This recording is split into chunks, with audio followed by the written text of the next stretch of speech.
పస్కా పండుగని ఆచరించాలి. అది ఒక చరిత్రలో మొట్టమొదటి వారు ఆచరించిన పస్కా పండుగను, తర్వాత వారు ఆచరించిన పస్కా పండుగలకి వారు దానికి ఫౌండేషన్ అనేది మరి పునాది అనేది ఇదే. కాబట్టి దేవుడు ఎలా చెప్పాడో ఆ విధంగానే వాళ్ళు అనుసరించారు. ఇందులో ఫస్ట్ చెప్పబడింది గొర్రెపిల్ల. వాళ్ళు ఒక్కొక్క ఇంటికి ఒక్కొక్క గొర్రెపిల్లను తీసుకోవాలి. తీసుకొని దాన్ని ఏం చేయాలి? ఇన్స్పెక్షన్ చేయాలి. వారం అంతా దాన్ని చూడాలి, మంచిగా ఉందా, ఎలా ఉంది, హెల్తీగా ఉందా పరీక్షించాలి. ఆ తర్వాత ఆ సమయం వచ్చినప్పుడు దాన్ని వధించాలి. వధించిన తర్వాత వచ్చే రక్తాన్ని ఎక్కడ పోయాలి? అడ్డ కమ్ములు, నిలువు కమ్ముల మీద పోయాలి. దేవుడు ఆ ఐగుప్తు దేశంలో ఉన్నటువంటి ప్రతి జ్యేష్ఠ పుత్రుల్ని నాశనం చేయబోతున్నాడు. అయితే ఆ తీర్పు నుంచి రక్షించబడాలంటే వాళ్ళు ఏం చేయాలంటే, దేవుని ఆజ్ఞ ఏంటంటే రక్తాన్ని, వధించిన రక్తాన్ని అడ్డకొమ్ముల మీద పూయాలి. మరి పూసినప్పుడు సంహారకు దేవదూత ఏం చేస్తుందంటే ఆ ఇంటిని వదిలి ఏ దారుబంధాల మీద అయితే రక్తం లేదో వారందరినీ వారింటి మీద తీర్పు వస్తుంది. అంటే ఇజ్రాయేలీలు వదిలిపెట్టి మిగిలిన ఐగుప్తీయులందరి మీద తీర్పు వచ్చినప్పుడు చాలా మంది చనిపోయారు. ఇజ్రాయేలీలు ఒక్కరే మరి విమోచింపబడ్డారు. అలాగే ఇక్కడ గొర్రెపిల్ల దేనికి సాదృశ్యంగా ఉందంటే మన ప్రభు అయిన యేసుక్రీస్తు ప్రభు మరి ఎన్నో సంవత్సరాల తర్వాత జరిగించబోయే శిలువ కార్యానికి ఫోర్ షాడోగా ఉంది. దీన్నే టైపాలజీలో సాదృశ్యంగా ఉంది అని మనం చూస్తున్నాము. అప్పుడే ఆ గొర్రెపిల్ల రక్తం మరి ఇజ్రాయేలీలను ఏం చేసింది? రక్షించింది, కాపాడింది. అలాగే ఈ రోజున మనం గొర్రెపిల్ల ఇక్కడ ఎవరంటే యేసుక్రీస్తు ప్రభు. ల్యాంబ్ అంటే గొర్రెపిల్ల అని అర్థం. గొర్రె పెద్ద, ల్యాంబ్ అంటే చిన్నపిల్ల. అయితే మనం కూడా మరి ఇట్లాగా గొర్రెపిల్లని గురించి ధ్యానించినప్పుడు ఎన్నో సంగతులు బైబిల్లో పరిశుద్ధాత్మ దేవుడు రాయించి పెట్టాడు. మరి ఇలాంటి టైపాలజీలు చాలా ఉన్నాయి. పావురము కానీ, పిచుక కానీ, మరి ఉదయకాలపు జింక 22వ కీర్తనలో పైన పుట్టినట్లు ఉంటుంది. అలాగే పురుగు, నేను 22వ కీర్తనలో కూడా నేను నరుణ్ణులు కాదు పురుగును, అలాగే సింహం, యోధా గోత్రపు సింహం, అలాగే ఆకాశం నుంచి ఇజ్రాయేలు కల్పించిన మన్నా, అలాగే ఆ నిప్పుల మీద కాల్చబడుతున్నటువంటి రొట్టె, అలాగే బండ, అలాగే 53వ యెషయాలో ఒక లేత మొక్క, ఎడారిలో పెరిగిన లేత మొక్క ఎవరికి సాదృశ్యం అంటే యేసుక్రీస్తు ప్రభు. పోయినసారి నడిచిన గోధుమ గింజ అది యేసు ప్రభుకి సాదృశ్యంగా ఉంది. అలాగే ఒక ఆయన శిలువలో కొట్టబడిన మేకు కూడా యేసు ప్రభుకు సాదృశ్యం కొట్టబడిన, దాంట్లో కూడా చాలా పాఠాలు ఉన్నాయి. అయితే ఈ రోజున మనం గొర్రె పిల్ల గురించి కొన్ని విషయాలు మనం చూస్తుంటే, నిర్గమకాండంలో కానీ చూస్తే ఇంగ్లీష్లో ఏముందంటే ల్యాంబ్ ఈజ్ టైపిఫైడ్ అని 12:3 కానీ మనం చూస్తే 3వ వచనంలో, మీరు ఇజ్రాయేలు సర్వ సమాజం తిన్న దశలో తమ గొర్రె పిల్ల. ఇక్కడ ఏంటంటే ఆ గొర్రె పిల్ల ఎవరికి సాదృశ్యంగా ఉందంటే మనం సింపుల్గా చెప్పుకోవచ్చు, అది కలవరి శిలువలో యేసు ప్రభు జరిగించబోయే శిలువ కార్యానికి సాదృశ్యంగా ఉంది. అలాగే యెషయా గ్రంథంలో కానీ చూస్తే ద ల్యాంబ్ ఈజ్ ప్రాఫెసీడ్ అంటే అనేక సంవత్సరాలకు ముందే 15 సంవత్సరాలకు ముందే 15 సంవత్సరాలకు ముందే మరి ఆయన ఎలాగా సిలువలో మరణిస్తాడు, ఎందుకు మరణిస్తాడు, ఎటువంటి శ్రమలు పొందుతాడు, అలాగే దాని గురించి మొత్తం యెషయా గ్రంథంలో ప్రవచనార్థంగా ఉంది. కాబట్టి సాదృశ్యంగా నిర్గమాకాండంలో ఏం చూస్తున్నాం? సాదృశ్యంగా ఉన్న గొర్రె పిల్ల, అలాగే యెషయాలో ప్రవచించబడినటువంటి గొర్రె పిల్ల, అలాగే ఈ ఫస్ట్ యోహాను సువార్తలో మరి బాప్తిస్మం తీసుకుంటానికి వచ్చినప్పుడు మరి యోహాను ఏమంటున్నాడు? ఆయన ఇదిగో లోక పాపములను మూసుకుని దేవుని గొర్రె పిల్ల. ఒక విషయం గుర్తుపెట్టుకుంటారు, గొర్రె పిల్ల వేరు, ఇక్కడ ఏమి చేశారు? దేవుని గొర్రె పిల్ల. గొర్రె పిల్ల మామూలుగా చెప్పబడితేనేమో అది నార్మల్గా ఒక జంతువు, అయితే ఈయన పేరుంది దేవుని గొర్రె పిల్ల. లోక పాపములను మోసుకుంటున్న దేవుని గొర్రె. దేవుడే మరి ఆయన నోట ప్రవచనాత్మకంగా పలికించాడని మనం క్లియర్గా కనపడుతుంది. ఆ తర్వాత పరిశుద్ధ మరి అపోస్తుల కార్యాలలో కానీ చూస్తే ఆ నపుంసకుడు యెరూషలేము నుంచి సంతృప్తి లేని హృదయంతో తిరిగి వెళ్తున్నప్పుడు మతాచారాలు, ధర్మశాస్త్రాలు ఒక వ్యక్తిని రక్షించలేవు. కానీ అతను అసంతృప్తితో వెనక్కి తిరిగి వెళ్తున్నప్పుడు తన చేతిలో యెషయా రాసినటువంటి 53వ ప్రతి ఉంది. అతను చదువుకుంటున్నాడు కానీ అర్థం కావట్లేదు. మరి పరిశుద్ధాత్మ పూర్ణుడై ఫిలిప్పు కొనుక్కోబడి ఆయన దగ్గరికి వెళ్ళి, మరి నీకు చదువుతున్నదేంటో నువ్వు గ్రహింపగలవా అని అడిగినప్పుడు ఒకటి నాకు చెప్పకపోతే నేను ఎలా గ్రహించగలనని అక్కడ ఉన్న 53వ యెషయా గ్రంథంలోని విషయాలన్నీ ఆయన ఎవరు, ఎలాంటి మరి సిలువలో మరి ఆయన ఎలా తగ్గించుకున్నాడు, ఇవన్నీ సంగతులు అక్కడ రాయించుకున్నాయి. చెప్పినప్పుడు యేసు క్రీస్తును ప్రకటించను అని ఉంది అపోస్తుల కార్యములు 8లో చదవలేదు. అంటే ఇక్కడ అక్కడ నుంచి అపోస్తులు కూడా ఎవరి గురించి సాక్ష్యం ఇచ్చారు?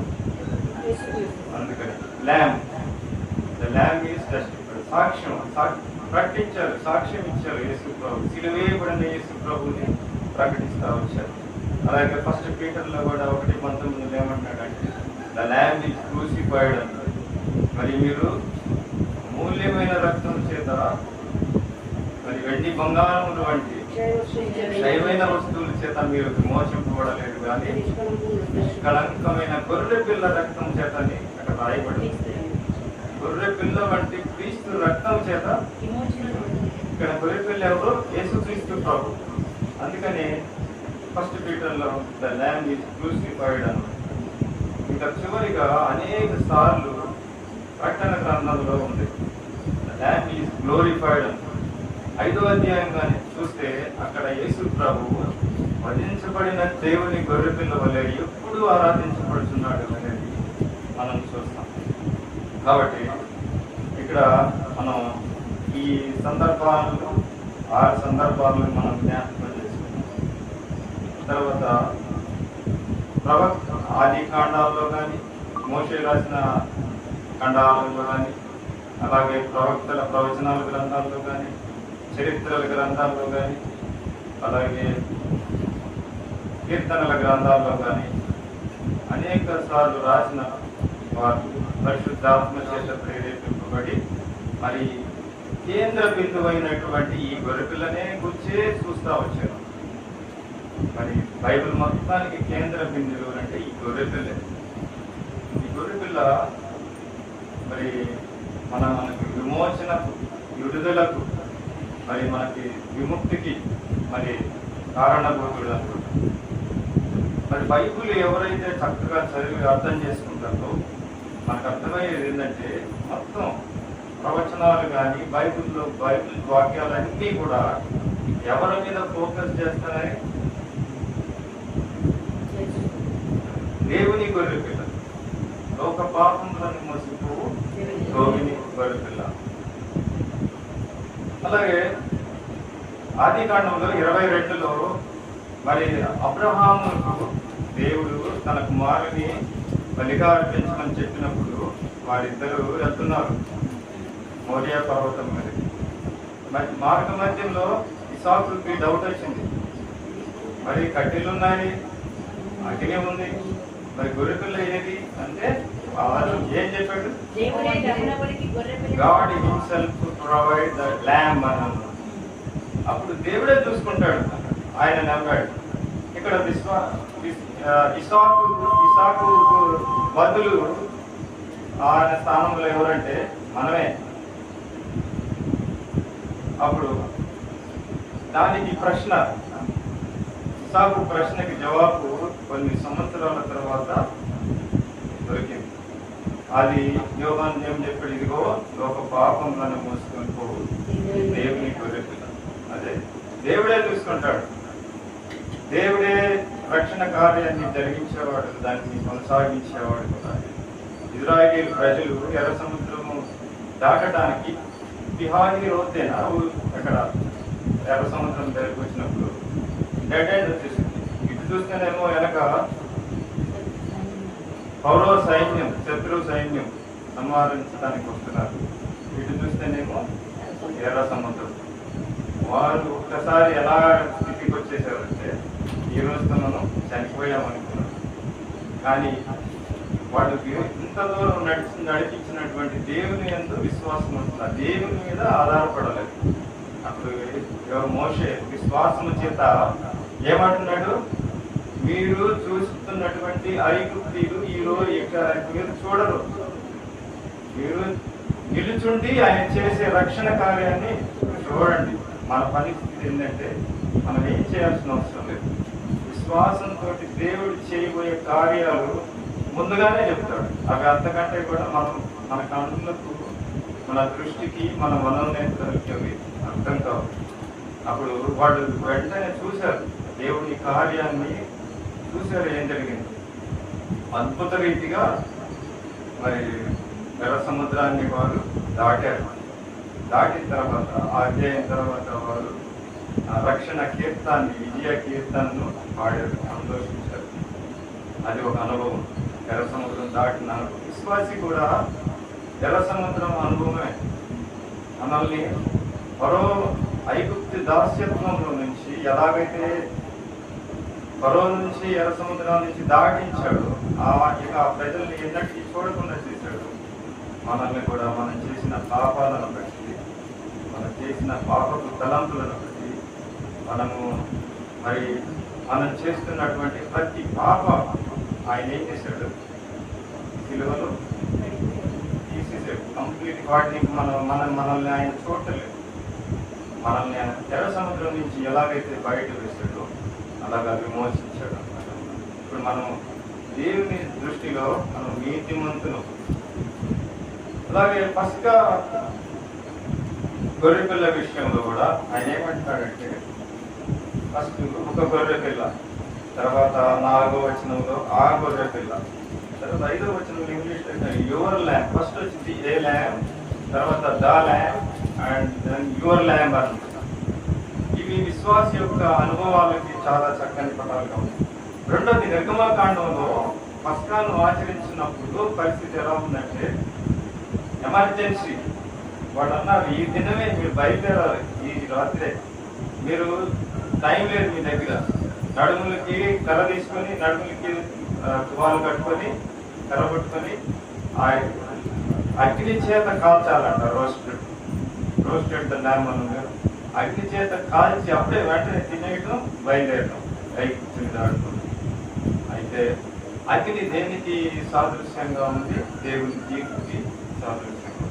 కంప్లీట్ గా పాపానికి శిక్షను మరి 22వ కీర్తనలో కానీ మనం చూస్తే దాని గురించిన పూర్తి వర్ణన, శిలువలో యేసు ప్రభు ఎటువంటి శ్రమలను పొందాడు అనేది 1వ వచనం నుంచి అన్ని వచనాలు కానీ చదివితే చాలా చక్కగా వర్ణింపబడి ఉన్నాయి, గ్రాఫికల్గా. అయితే ఆ తీర్పుకి ఇక్కడ ఈ గొర్రెపిల్ల ఏమో రోస్ట్ కాల్చబడుతుంది అగ్ని చేత. ఉడకబెడితే చాలా లేట్ అవుతుందంట. అందుకని దేవుడు ఏం చెప్పాడు? కాల్చాలి, ఫ్రై రోస్టెడ్, తందూరి అంటారు కదా, నిప్పుల మీద కాలుస్తారు. నిప్పుల మీద కాలిస్తే చాలా తొందరగా అయిపోయింది, వాడు తొందరగా తింటారు. అలాగే ఆ కాల్చబడిన గొర్రెపిల్ల ఎవరికి సాదృశ్యంగా ఉంది? యేసు ప్రభు. అగ్ని దేనికి సాదృశ్యంగా ఉంది? దేవుని తీర్పుకు అన్నమాట. మనకు రావాల్సిన తీర్పుని ఆయన మీద పడి, అంటే ఆ తీర్పు మరి విద్యోపదేశ కాండంలో కానీ మనం చూస్తే 16 ఏళ్ళ అక్కడ ఏమని ఆజ్ఞ ఉందంటే, మీరు అరణ్య ప్రయాణం అంతా ముగిసిన తర్వాత ఎక్కడికి వెళ్ళాలి? కనాను దేశంలో స్థిరపడిన తర్వాత మీరు జ్ఞాపకం చేసుకోవాలి. మెమోరియల్ ఫీస్ట్ అని ఉంటాయి. అక్కడ వచ్చేలేక ఏం చేసిపోయాడంటే, గొర్రె పిల్లని కాల్చాలి. తర్వాత ఒక మాట ఉంది, అది నేను నోట్ చేస్తున్నాను.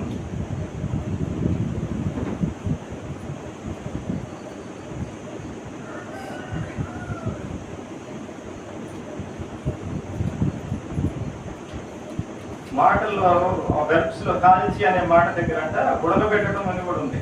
గ్రీక్ వర్డ్ లో కానీ రెఫర్ చేస్తే అందులో ఫస్ట్ ఏమో నిర్గమాకాండంలో కంప్లీట్ గా కాల్చే తినాలని ఉంది. తర్వాత నిర్గమాకాండంలో ద్వితీయోపదేశ కాండంలో కూడా వాళ్ళు ఒకవైపు ఏమో కాల్చుకున్నారు, ఒకవైపు కూడా పెట్టారు.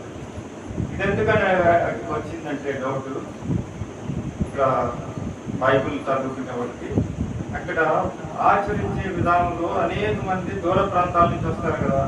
అప్పుడు పస్కా పండుగను ఆచరించేటప్పుడు ఒకటేమో రోస్టెడ్ చేసి పెట్టేవాళ్ళు అంట, ఇంకొక పెద్ద పెద్ద కుండల్లో ఉడకబెట్టి పెట్టేవాళ్ళు. ఈ రెండింటిని కలిపారు. ఎందుకంటే రెండు సందర్భాలు. ఇక్కడేమో దేవుడు ఇచ్చిన ఒక గొప్ప కార్యం ఇజ్రాయేలీలో జరుగుతుంది, అదేంటంటే విమోచన. ఇక్కడేమో మెమోరియల్, ఆ కార్యాన్ని వీళ్ళు జ్ఞాపకం చేస్తారు.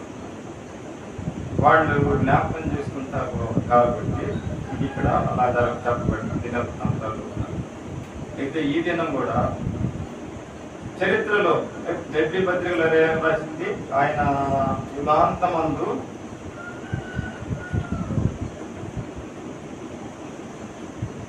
ఇంగ్లీష్ ఇందాక 16 గొర్రె పిల్లను వండే కాల్చి అనే వండడం అని ఉంది కదా, దాంట్లో బ్యాషల్ అనే మాట ఉందట.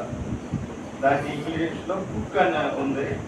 దాన్ని కాల్చడం, వండడం అనే 2 పదాలు అర్థాలు వస్తాయి. ఉడకబెట్టడం అని కూడా వచ్చింది. కాబట్టి ఈ రెండు అక్కడ చేశారు. ద్వితీయోపదేశ కాండం 16:7, తర్వాత ఇక్కడ 2వ దినవృత్తాంతాలు 35:13 చూస్తారా? ఇజ్రాయేలీలు ఈ 2 ఆజ్ఞలను సమన్వయంగా పాటించినట్లుగా పడతాం. నిర్గమాకాండంలోనేమో తొందరపాటు ప్రయాణం, ద్వితీయోపదేశ కాండంలోనేమో స్థిరపడిన జీవితం. యేసు ప్రభు మరి సిలువలో ఒకే ఒకసారి ఆయన సిలువ యాగాన్ని చేశాడు మానవాళి మొత్తానికి, అందరి కోసం. మన వంతు ఏంటంటే చేయాల్సిందంతా ప్రభు చేశాడు కాబట్టి మనం చేయాల్సిన పని ఆయన వైపు చూడాలి. మన పాపాలకు రావాల్సిన శిక్షను ఎవరు అనుభవించారు? యేసు ప్రభు అనుభవించారు. అయితే ద్వితీయోపదేశ కాండం అనుభవం ఏంటంటే స్థిరపరచబడిన అనుభవం. ఇప్పుడు మనం ఆయన రక్షణ కార్యం ద్వారా మనం ఎక్కడికి చేరుకున్నాం? సంఘంలో చేర్చుకున్నట్టు. సంఘంలో చేర్చుకున్న తర్వాత మనం ఏం చేయాలి?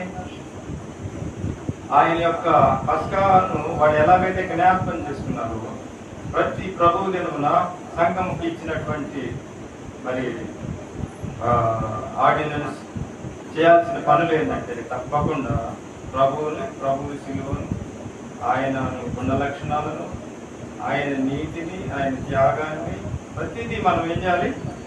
జ్ఞాపకం చేసుకుంటా ఉండాలి రెగ్యులర్గా. ఇవి 2 దీనికి సాదృశ్యంగా ఉన్నాయి. హెబ్రీ పత్రికలో 2:26 ఏముందంటే, ఆయన తన్ను తానే బలిగా అర్పించుకున్నట్టు వలన పాప నివారణ చేయుటకై యుగాంతమందు ఒక్కసారే ప్రత్యక్షమైంది. ఇంకా ఆయన ప్రతిసారి శిక్ష ప్రత్యక్షం అవ్వడు, పాప నివారణ చేయడానికి. అక్కడ కూడా రాయబడి ఉంది, తన్ను తానే బలిగా అర్పించడం వలన పాప నివారణ చేయుటకై ఒక్కసారి ఆయన ప్రత్యక్షమైంది. 10:12 కూడా అయితే, ఈయనైతే పాపముల నిమిత్తము సదాకాలం నిలిచి ఒక్క బలిని అర్పించి దేవుని కుడి పార్శ్వమున్నారు. అయితే పాత నిబంధన కాలంలో ప్రతిసారి గొర్రెలను తీసుకొస్తూ ఉండేవాళ్ళు, బలి నిలిచేది కాదు, రెగ్యులర్గా జరుగుతానే ఏమంటారు. అయితే యేసు ప్రభు ఏం చేశాడంటే మానవుల పాప భారాన్నంతా మోసే బలి ఒకటే ఒక్కసారి వచ్చి దేవుడు అయి ఉండి ఆయన ఎంతగా తగ్గించుకున్నాడు. ఆయన తగ్గించుకొని మానవ రూపంలో, దాసుని రూపంలో, రిక్తునిగా వచ్చి శిలువ మరణం పొందినందుకు తను తగ్గించుకొని ఆయన మరణించి ప్రజలందరినీ, మానవులందరినీ ఆయన ఏం చేశాడు? విముక్తుల్ని చేశాడు.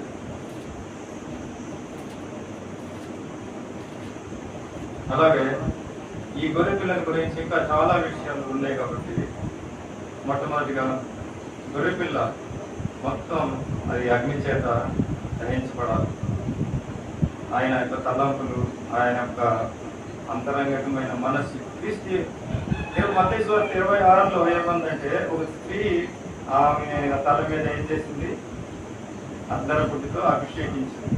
27వ అధ్యాయంలో కానీ చూస్తే ఆ అభిషేకించిన ఆ శిరస్సుని ఏం పెట్టారు? దాని మీద ముళ్ళ కిరీటం పెట్టారు.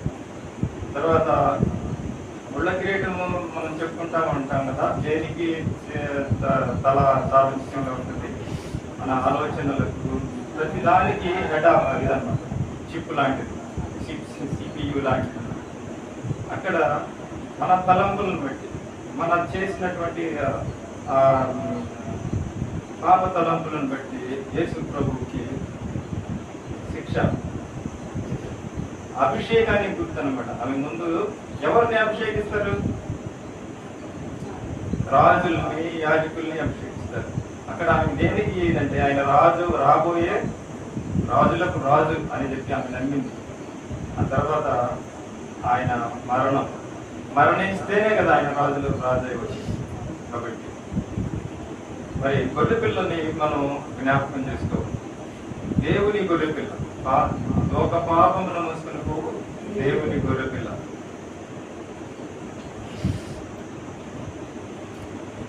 దేవుని గొర్రె పిల్ల జ్ఞాపకం చేసుకుంటున్నప్పుడల్లా ప్రతి ప్రభు దినం మనం శిలువ కార్యం, ఆయన చేసినటువంటి త్యాగం, మరి మన కోసం కాచినటువంటి రక్తం, మరి మనం ఎప్పుడు కూడా విశ్వాస పాత్రలుగా ఉండాలి కానీ విశ్వాస ద్రోహులుగా ఉండకూడదు.